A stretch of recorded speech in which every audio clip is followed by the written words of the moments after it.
Good morning friends, তোমরা সবাই কেমন আছো? নিশ্চয়ই খুব ভালো আছো। বৃষ্টি ব্লগে তোমাদের সবাইকে স্বাগত।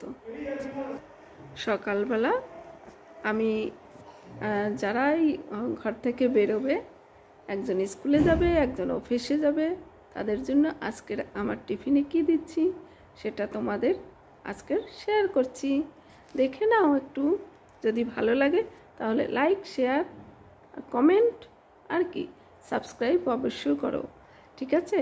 যদি আমাকে তোমরা সাপোর্ট করো আর ভালোবাসো তাহলে অবশ্যই করো প্লিজ। আর আগে দেখে নাও, হয়তো বা তোমাদেরও কাজে আসতে পারে, তাই না বলো?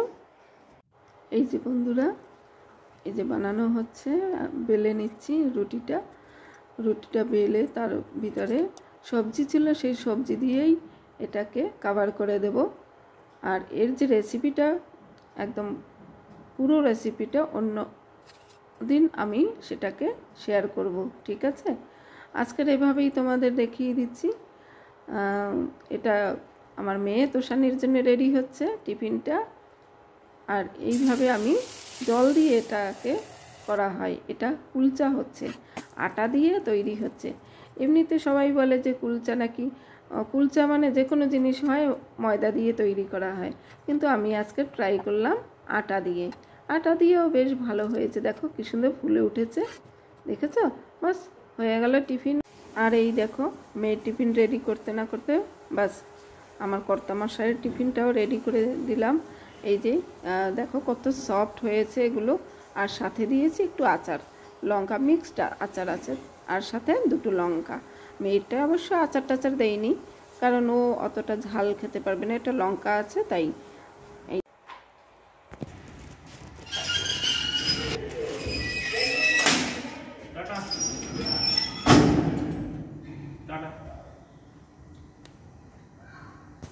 এখন এদের আমি একটু টাটা বাই বাই করে এখন নিজের একটু বিশ্রাম, তারপরে নিজের টিফিন বানাবো, তারপরে খাওয়া দাওয়া। এই যে বিশ্রাম করার জন্য আমি বসে গেছি হিটারের সামনে। এই যে এটায় গরম হিট আসে আর ঠান্ডাও অনেক সময় আসে। আমার দুটো কাজ হয় এটায়। এই দেখো, এভাবে ঘুরিয়ে দিলে, এভাবে ঘুরিয়ে যদি দেই তখন ঠান্ডা হাওয়াটা আসে। মানে ঠান্ডা হাওয়াটা অতটা বেশি হয় না যদিও বা, কিন্তু আমার খুব উপকার হয়।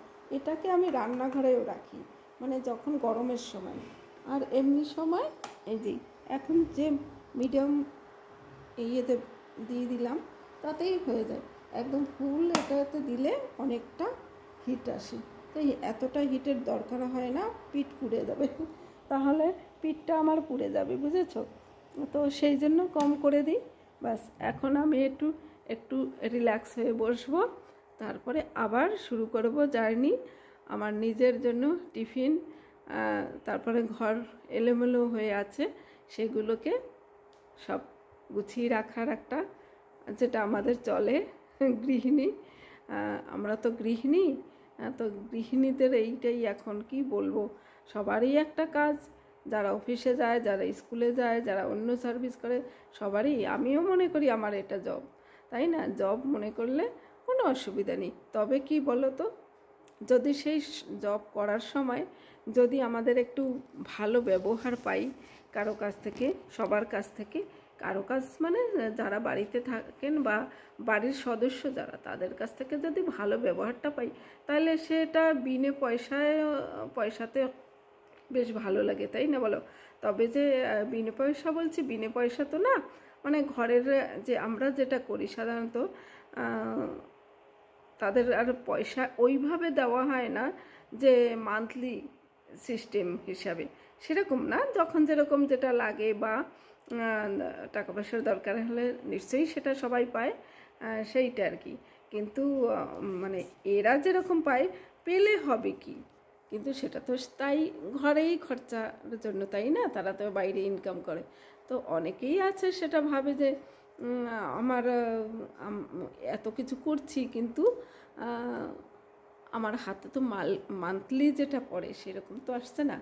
কিন্তু সেটা একদিক থেকে ঠিক, একদিক থেকে আবার একটু ভুল, তাই না?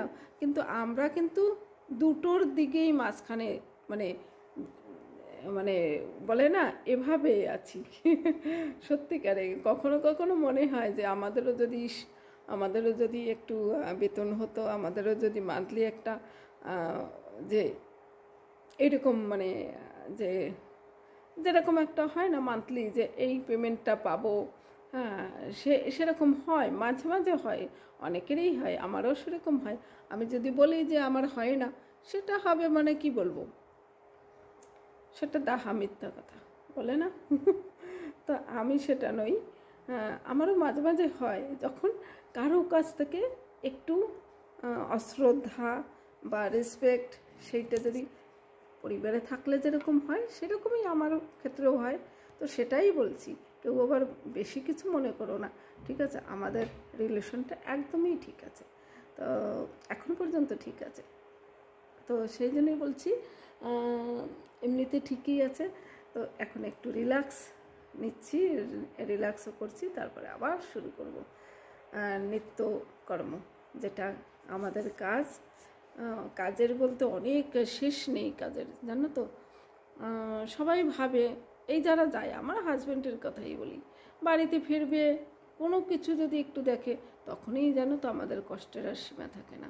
আমাদের বলতে আমাদের মতো, যেটা আমার মতো যারা, তো সেইটা এদেরও বোঝা উচিত যে বাড়িতে যখন থাকে তাদের উপরে যদি একটা দিনের মানে ঘরের কাজবাজ ছেড়ে দেওয়া যা হয়, তাহলে তারা কিন্তু হিমশিম খেয়ে যাবে, তাই না বলো? আর যদি তারা বলে যে আমার কাজটা তোমরা করতে পারবে, আরে বাবা, সেটা যদি আমাদের শেখাই থাকতো, তাইলে আর ঘরে আমরা কেনই বসে থাকতাম, তাই না? অনেক কিছু ব্যাপার, কিন্তু সেটা নয়। আমার বরের কথা বলবো, এই যে সবসময় বলে সেটা নয়, একদমই নয়। কিন্তু ওই কখনো কখনো যদি বলে, না জেনে হয়তো বা বলে ফেললো যে এটা হয়নি, ওটা হয়নি, আমারও তো শরীর খারাপ হতে পারে, তাই না? সেটা ভাবতে হবে। তো সেটা যদি না ভাবে, তখন একটু মনটা খারাপ হয় সত্যিই। তখনও মনে হয় যে আমাদেরও যদি এরকম, আমরা এত খাটি, তারপরে আমাদের কোনো স্যালারি নেই না, মানে সেইভাবে তো স্যালারি নেওয়া হয় না যে স্যালারি হাত পেতে মান্থলি তাকে দিতেই হবে, পেমেন্ট না করলে চলবে না, সেটা তো নয়। তো যাই হোক, অনেক কথা বললাম, আর একটু রিল্যাক্স করছি, তোমরাও একটু রিল্যাক্স করে নাও যারা আমার মতো, ঠিক আছে? আর আমার মতো এই ঘরে যারা গৃহিণী, তাদের কথা বলছি। তবে গৃহিণী হয়ে যে আমরা তো গৃহে শুধু বসে থাকি না, যেটা বললাম, হ্যাঁ, অনেক কাজ। তো কি বলবো, ভালো লাগলো কথাগুলো না লাগলো না, যাই হোক না কেন একটু কমেন্ট করো প্লিজ। সেটা জেন্টস হোক কি ওমেন হোক কি গার্ল হও তোমরা, যারাই হোক, আপনি তুমি তোমরা যারাই হোক, প্লিজ কমেন্ট করো। আমি তাহলে সেই বুঝে একটু ভিডিওটা বানাতে পারবো। আমি তো নতুন, তাই। বাই বাই, ভালো থেকো, দিনটি শুভ হোক, সবাই তোমরা ভালো থেকো, সুস্থ থেকো।